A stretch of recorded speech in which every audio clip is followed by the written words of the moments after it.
Un gâteau poire caramel en toute simplicité, c'est ce que nous allons réaliser aujourd'hui. Bonjour à tous, les poires se marient à la perfection avec le chocolat. On retrouve d'ailleurs cette association dans de nombreux desserts, comme la poire William notamment. Nous allons commencer par préparer le biscuit au chocolat. Pour un gâteau de 10 personnes, j'ai besoin de 60 g de jaune d'œuf, de 75 g de farine, de 13 g de cacao en poudre, de 120 g de blanc d'œuf et de 90 g de sucre semoule. J'ai battu très légèrement les jaunes d'œufs, j'ai tamisé ensemble la farine avec la poudre de cacao. Dans un cul de poule, j'ai placé les blancs d'œufs que je vais monter en neige ferme. J'ajouterai progressivement le sucre semoule. Le but est d'obtenir une meringue française. Si vous êtes abonné YouTube, vous pouvez retrouver la vidéo ici. Voilà, les blancs sont montés, je vais incorporer le sucre petit à petit pour obtenir une meringue. Voilà, la meringue française est prête, elle forme un beau bec d'oiseau. Je vais y incorporer délicatement les œufs battus et ensuite les poudres tamisées.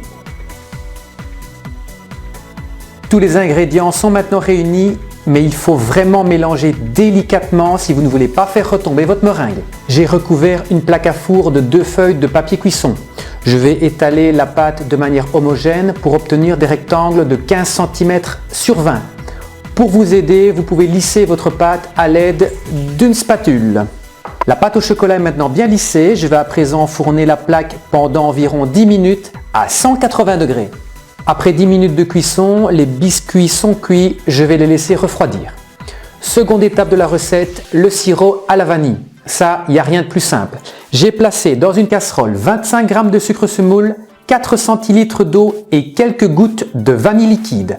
Je vais chauffer ce mélange pour dissoudre le sucre. Le sirop est prêt, je le réserve pour plus tard.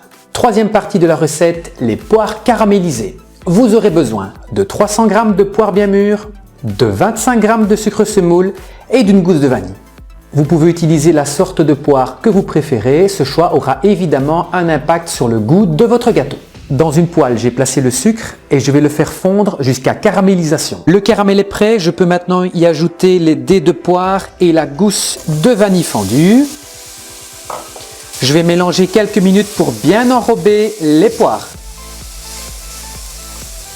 Quatrième étape, la sauce au caramel. Pour la préparer, j'ai besoin de 30 g de sucre semoule, de 75 g de crème liquide et de 15 g de beurre non salé. Dans une casserole, j'ai placé le sucre que je vais faire caraméliser. Dans une autre casserole, j'ai placé la crème. Alors je vais légèrement la faire chauffer pour pouvoir l'incorporer dans le caramel. Si vous l'incorporez froide, vous allez avoir un choc thermique. En l'incorporant chaude, elle pourra plus facilement se mélanger au caramel. Le caramel est bien doré, je vais incorporer la crème en filet en mélangeant constamment.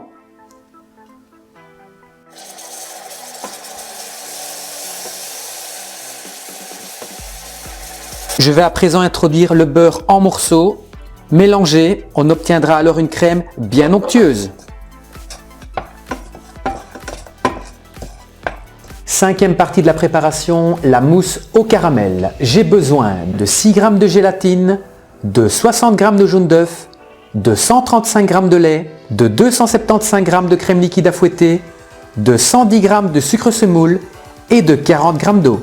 J'ai mis à ramollir les feuilles de gélatine dans de l'eau froide. J'ai également monté la crème bien froide en chantilly bien ferme. Alors attention à bien la contrôler. Si vous la battez trop, elle risque de devenir granuleuse. C'est donc une texture qu'on n'appréciera pas. Ou pire encore, vous allez obtenir du beurre. Dans un cul de poule, j'ai mélangé les œufs avec 15 g de sucre, mais sans faire blanchir. Je vais à présent réaliser un caramel à sec avec le restant de sucre, exactement de la même manière que pour les poires caramélisées. Quand le caramel sera bien brun, j'ajouterai l'eau. Voilà, le caramel est terminé. J'ai fait bouillir le lait dans une casserole. Je vais en verser une petite partie sur les œufs. Je mélange.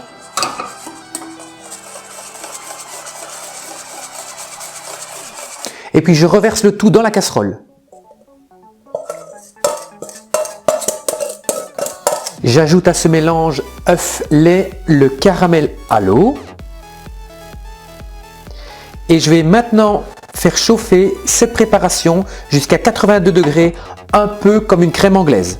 Servez-vous d'un thermomètre de cuisson pour vérifier la température. Les 82 degrés sont atteints, je sors la casserole du feu et il ne reste plus qu'à incorporer la gélatine et à bien mélanger pour la dissoudre. La crème au caramel est refroidie, je vais la fusionner avec la chantilly, alors servez-vous d'une maryse pour bien homogénéiser votre mousse. La mousse au caramel est prête, je vais la réserver pour plus tard. Tous les éléments du gâteau sont prêts, on va enfin pouvoir procéder au montage. Je vais découper 2 biscuits à la taille de l'emporte-pièce. J'imbibe le biscuit avec le sirop à la vanille. Alors allez-y franchement, ça ne fera qu'améliorer le goût de votre gâteau. Je dépose ensuite les morceaux de poire caramélisés un peu partout sur le biscuit. Je vais en conserver une petite quantité pour la décoration.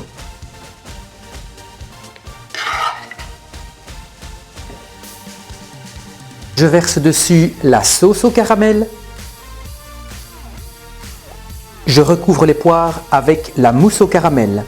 Alors gardez-en un tiers, on en aura encore besoin pour la seconde couche. Je vais lisser à l'aide d'une spatule pour obtenir une couche bien homogène.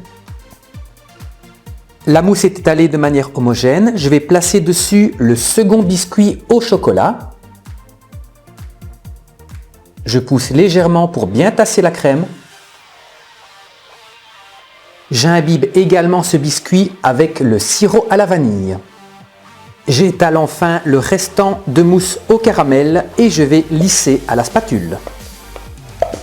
Le gâteau va maintenant partir au moins 2 heures au réfrigérateur, le temps que la mousse de caramel prenne. Après avoir passé 2 heures au réfrigérateur, le gâteau est prêt et peut être démoulé. J'ai également préparé un caramel que j'ai laissé refroidir, puis je l'ai cassé en petits morceaux. Je viendrai saupoudrer le gâteau pour la décoration. Le gâteau poire caramel est démoulé. Je peux maintenant découper des portions individuelles et ajouter quelques morceaux de poire caramélisée pour la décoration, ainsi que les brisures de caramel. Voilà une recette un peu longue, c'est vrai, mais elle en vaut vraiment la peine. Ce gâteau a énormément de caractère et je suis certain qu'il ne vous décevra pas. Si vous avez aimé cette vidéo, n'hésitez pas à mettre un pouce bleu, à vous abonner sur Facebook, YouTube et Instagram. À bientôt et bonne journée!